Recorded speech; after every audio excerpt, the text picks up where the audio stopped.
Damn.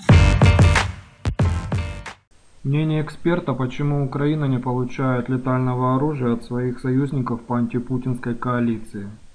Германия убеждает Соединенные Штаты не давать пока летальное оружие Украине.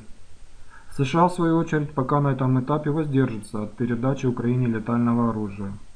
И это именно то, о чем я давно говорю, что просто так никто нам не даст современных типов вооружений, даже обычного стрелкового.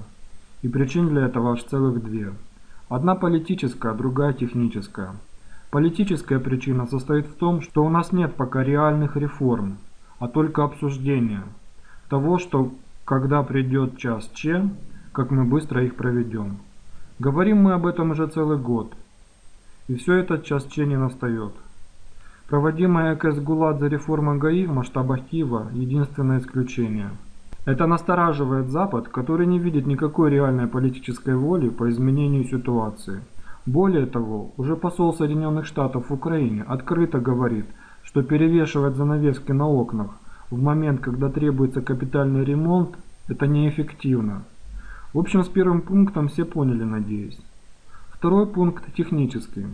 Он заключается в том, что у нас почти нет специалистов, которые умеют использовать образцы вооружений стандарта НАТО. Допустим, нам завтра выдали 100 танков «Абрамс».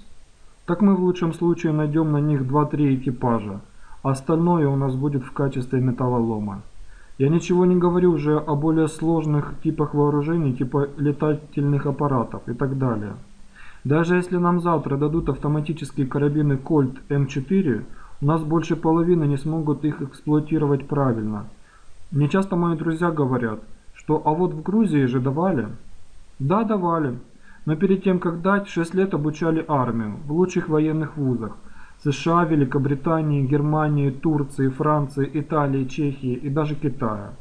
И все годы видели реальные реформы, отсутствие коррупции и так далее. Поэтому не надо злиться ни на кого. Все, что происходит, это из-за нашей неготовности и желания ничего не делать. Я всегда говорю, секрет победы над Россией лежит в успешных реформах и изменении подходов ко всему, начиная от философии, заканчивая образованием. В общем, все зависит от нас.